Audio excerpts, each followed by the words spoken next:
I'm Pat Doris. Welcome to The Story. Tonight we're starting off with an update to a Portland eyesore that reminds some folks of our city's dysfunction. The effort to clean up the old Gordon's Fireplace building. That is our big story tonight.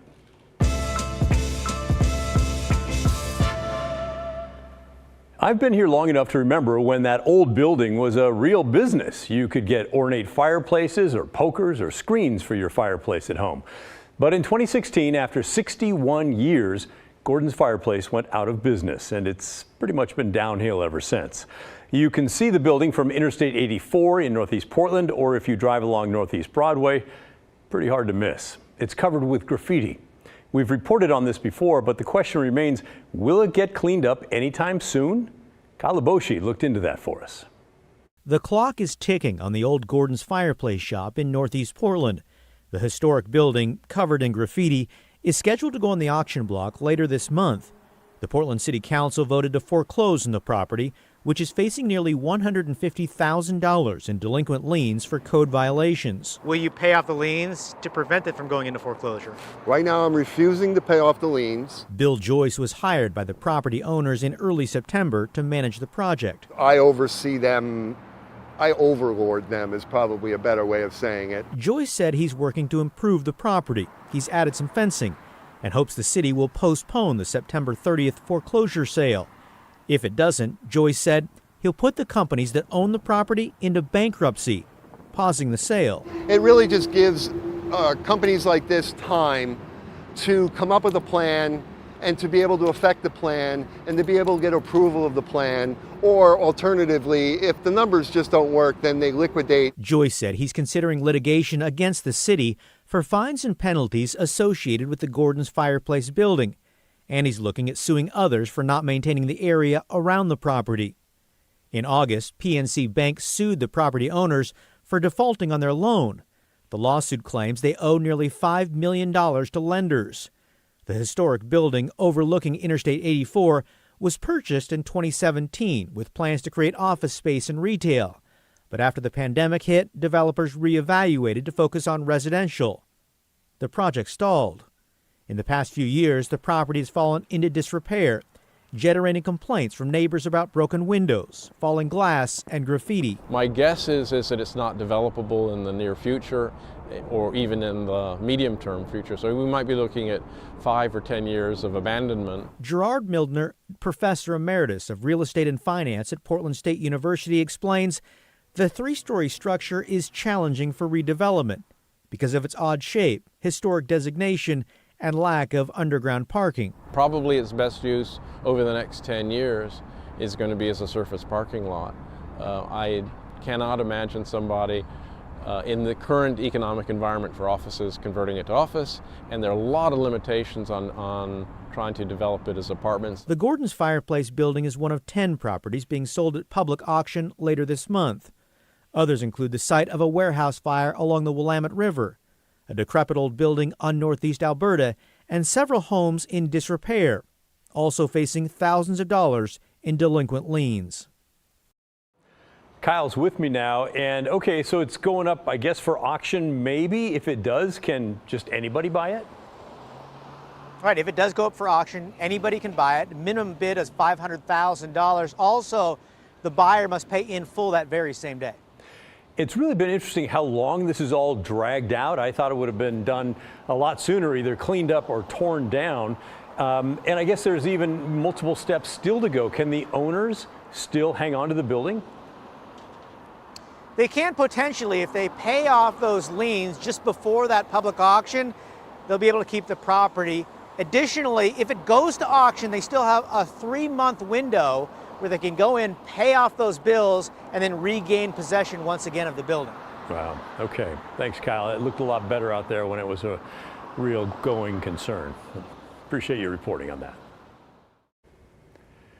And by the way, when it comes to graffiti on public property like street signs, transit stops, and other public infrastructure, City Commissioner Renee Gonzalez, who's also running for mayor, is set to propose a new ordinance to impose what he calls meaningful penalties for vandals. The new ordinance would create a new Class A misdemeanor offense.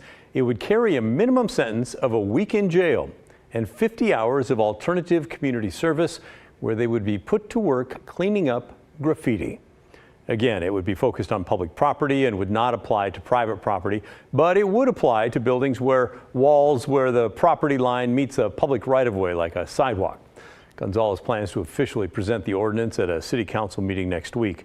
Portland police have been more vocal about graffiti arrests lately. They've earlier this month caught an 18-year-old Beaverton man they refer to as a prolific tagger. Aiden Rivero allegedly paints the word GEM, G-E-M, all over town. And back in August, a tagger arrested in Portland was sentenced to 2.5 years in prison after pleading guilty to 4 counts of criminal mischief. That was the first case since the city pledged to crack down.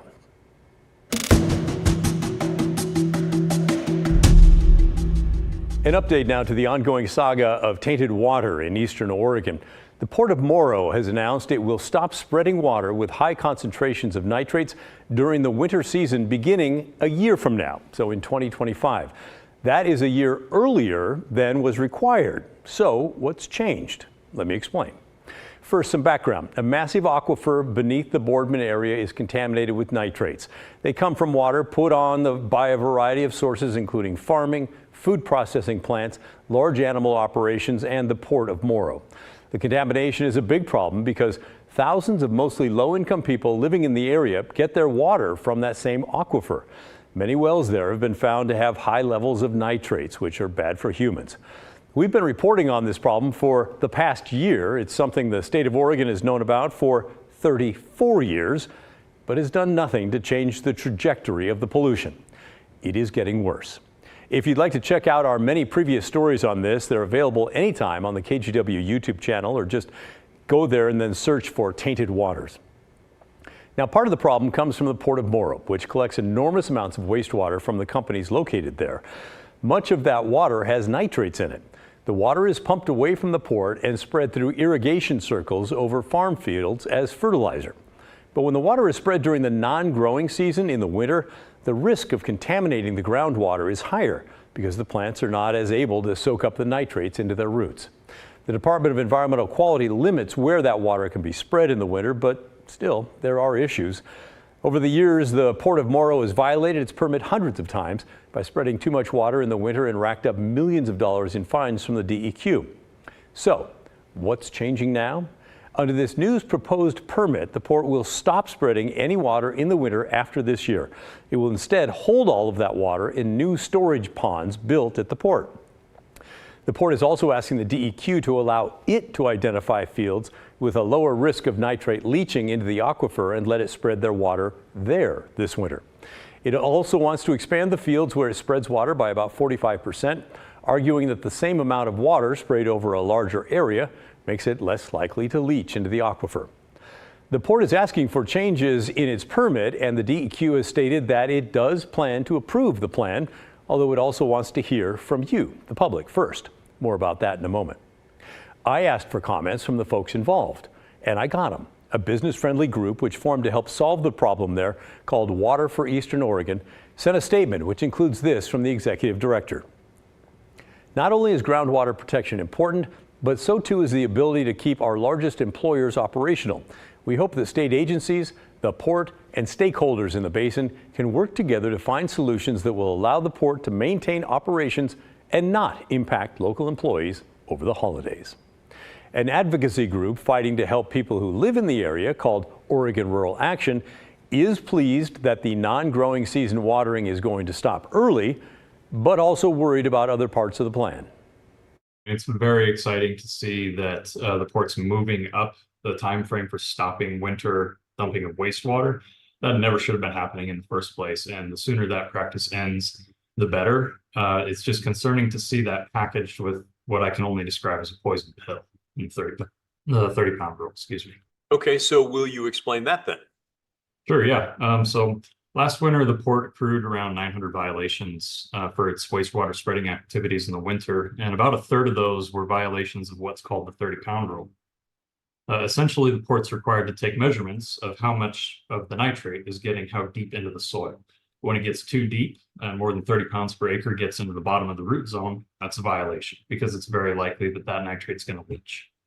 What they would like to do instead is replace that rule with one that appears to be far less protective of groundwater and is far less precise in how it measures how much nitrogen is in the field and where it is in the field.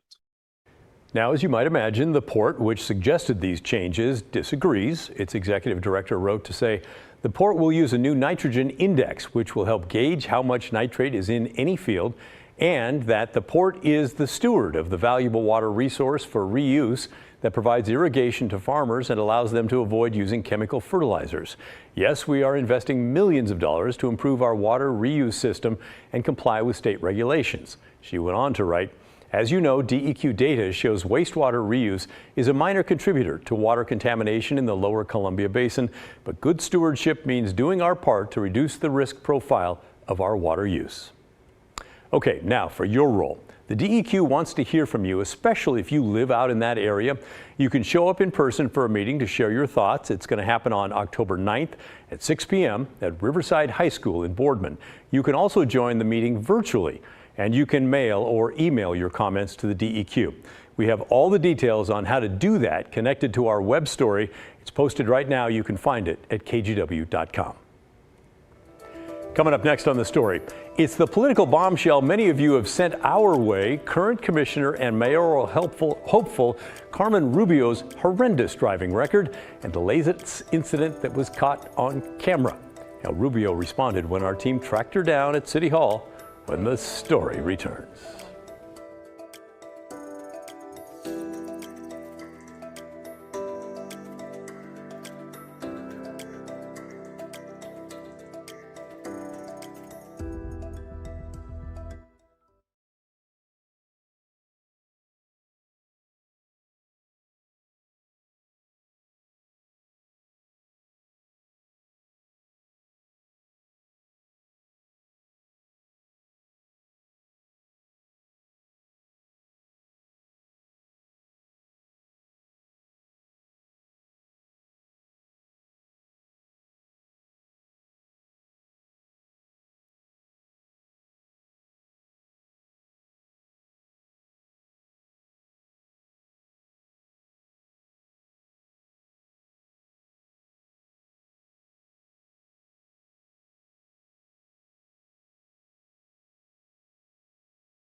On this show, we like to follow up on things like this. Last spring, protesters took over the library at Portland State University, part of the larger movement on college campuses nationwide in support of Palestine, protesting Israel's action in Gaza.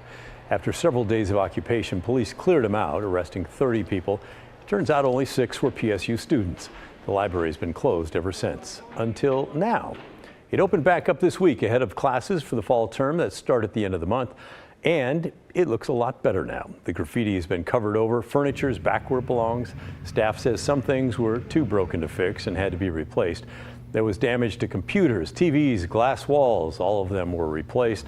Overall, the protesters did $1.2 million in damage. Rose Bosley with the library says there was a lot to deal with. It was really difficult. It was really overwhelming, particularly that first day after the occupation was over. We came in that Friday, and the scale of the damage it was hard to even start to think of what we would do to get back to normal. Now she says it's a relief to be able to get back to helping students and faculty. Honestly, this week, the most significant thing for me has been able to just sit in my normal spot at the desk and saying hello to people as they come in and being able to check out books. It's just that, I think, has settled for a lot of us, a lot of our anxiety was being able to do the most normal thing we do in the library, which is just sit and chat with folks as they come in and check out books to them. It's a huge relief.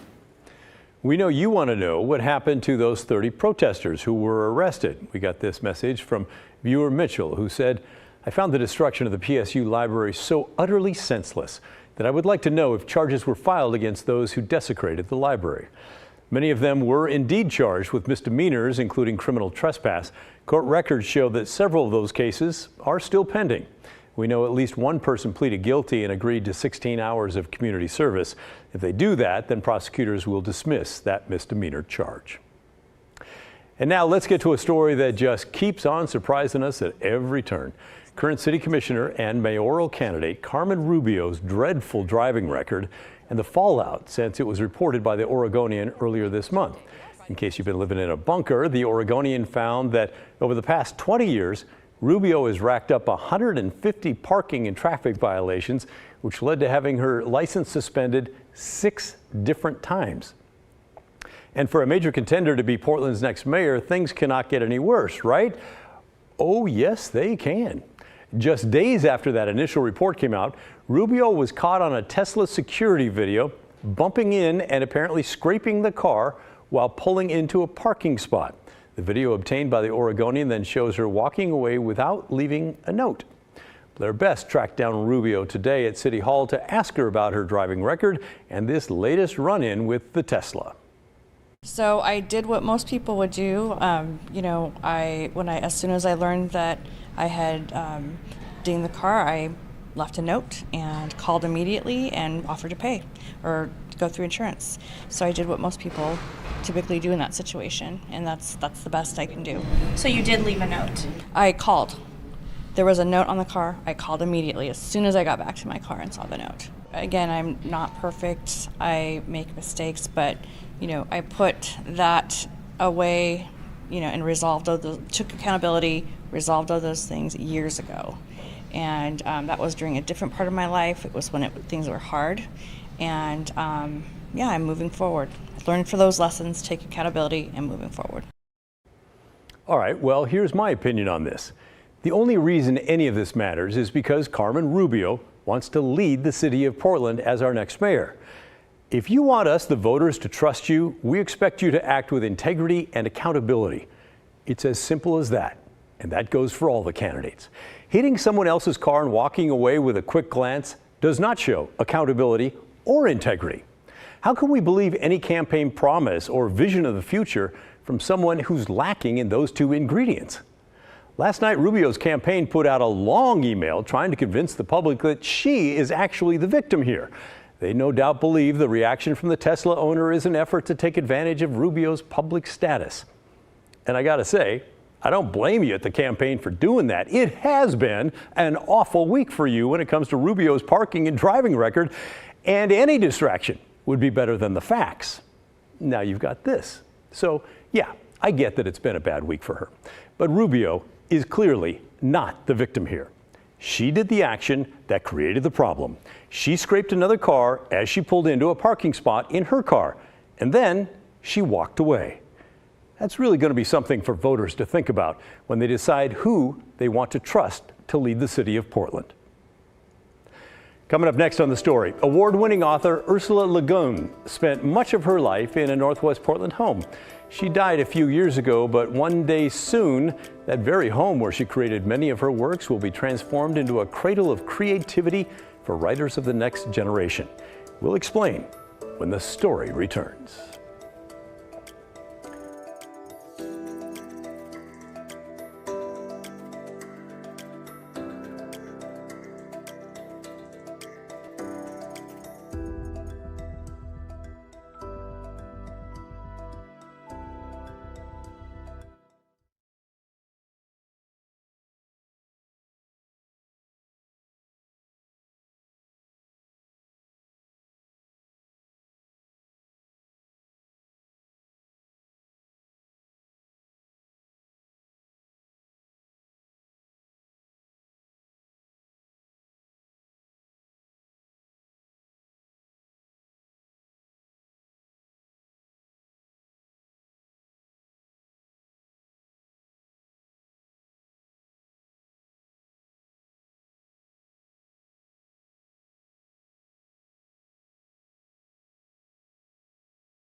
The author Ursula K Lawin was one of America's most renowned writers, and she lived in Portland for more than 50 years before her death back in 2018. She was known for writing award-winning science fiction like Wizards of Earthsea series. Soon her legacy will live on through the next generation of writers who will get to craft their work in this very same home where she created and spilled out her thoughts onto the pages. Ashley Koch went to check it out. To the rest of the world, Ursula K Lawin was a groundbreaking author, National Book Award winner, multiple Hugo Awards, Pulitzer Prize finalist. But inside this home on Northwest Thurman Street in Portland, she was, for me and my sisters, first a mother and secondarily a writer. She was also an activist. A lot of protesting in the 60s and 70s. But it was here, just down the road from Forest Park, in a house surrounded by trees, Lawin wrote and wrote. She needed to write. It was her love, her need, her discipline. Novels, poems, letters, a blog, much of it from a little room at the end of the hall. Well, this is the study that my mother wrote in. Shutting herself away, sometimes for hours. This was one of her early typewriters. And letting the day-to-day worries fall to the wayside. She was, by her own admission, not an amazing housekeeper, and she was very conscious about, not doing the laundry or not getting things perfectly clean if that was going to eat away at her time to practice her craft. Lawin and her family moved to this house in 1960. It was a place to raise her kids, to write, and to speak up for her beliefs.